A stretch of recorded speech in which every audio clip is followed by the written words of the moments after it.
이번 시간에는 원근법입니다. 원근법은 평면 세상에서 굉장히 중요한 하나의 법칙인데요.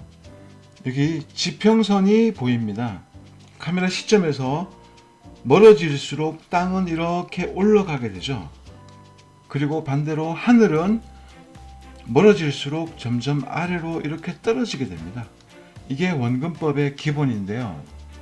시력의 한계까지가 바로 지평선이 됩니다. 그리고 시력을 벗어나는 부분부터는 보이지 않게 되는 겁니다.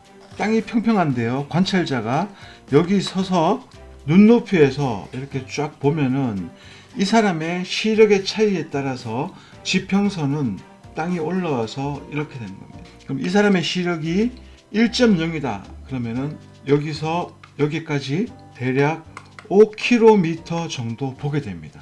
그러면은 5km까지의 땅이 이렇게 올라오고, 그러면 이 뒤에 부분은 보이지 않게 되는 거죠.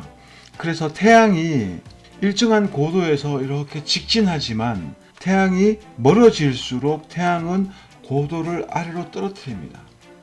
그래서 이 지평선 아래로 떨어지게 되면은 우리 눈에 보이지 않게 되는 거죠.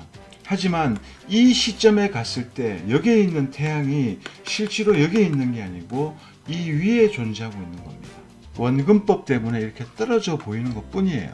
그래서 태양은 둥근 지구의 굴곡너머로 사라지는 것이 아니고 멀어지기 때문에 우리 눈에서 안 보이는 거고요.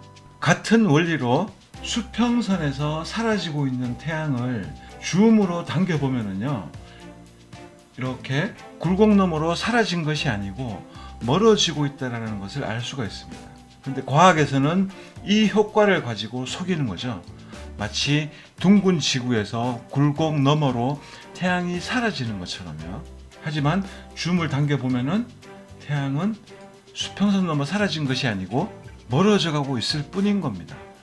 여러분들은 주로 이런 영상들을 많이 보셨을 텐데요. 이것이 태양이라고 착각을 하고 있는데 실제 이것은 태양이 아닙니다. 태양은 완벽한 원을 갖추고 있죠. 그런데 자세히 보시면은 아랫부분이 이렇게 말려 들어간 것을 볼 수가 있어요. 태양이 언제 찐빵처럼 변했나요? 자, 이것은 태양의 실체가 아니고요. 멀리에서 태양이 빛을 발산하는데 그 빛의 퍼짐을 보고 있는 거예요. 여러분들이 바다에 가가지고 아침에 아무리 관찰해봐도 완벽하게 동그란 모양의 일출은 구경할 수가 없을 겁니다. 자, 이런 찐빵 같은 것들이 점점점 떠오르면서 점점점 또렷한 본체의 모습을 나타내게 되는데요.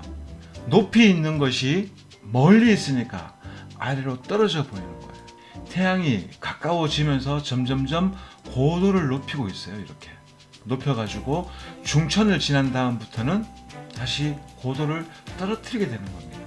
이게 원근법입니다. 수평선의 배도 마찬가지예요. 줌을 당기니까 배가 이렇게 나타났죠. 하지만 줌을 밀면은 다시 배는 보이지 않습니다. 자, 이렇게 이런 식으로. 그랬다가 줌을 당기면은 다시 이렇게 배가 보이는 거죠. 그래서 멀리 보이는 이 수평선은 지구의 굴곡이 아니라 땅이 평평할 때 원근법 때문에 땅이 올라와 보이는 것처럼 바다 역시 올라와 보이게 되는 거예요. 둥근 지구에서 그럽니다. 수평선이 있는데 멀리 있는 배가 돛부터 보이기 시작했다가 점점 가까워지면서 이렇게 배의 모습이 보인다고 합니다. 이것은 둥근 지구이기 때문에 둥근 지구에서 배가 굴곡 너머에서 올라오기 때문에 그런 거라고 말하고 있는데요. 자, 둥근 지구일 경우에 멀리서 올라오는 배는 이 돛이 직각으로 서 있을 수가 없어요. 옆으로 이렇게 서 있어야 되는 거죠. 그런데 아무리 관찰해 보셔도 멀리 있는 배는 항상 직각을 이루고 있습니다. 이것은 지구가 둥글지 않고 평평하다는 증거가 되는 거예요. 과학에서 원근법 트릭을 통해 가지고 마치 지구가 둥근 것처럼 우리를 속이고 있습니다. 이것이 원근법의 간략한 개요고, 더 깊은 원근법에 대해 알고 싶으면 제 채널에서 원근법을 검색하시면 땅 원근법, 하늘 원근법, 우주 원근법까지 시리즈로 나와 있으니까 그 영상을 참조하시기 바랍니다. 감사합니다.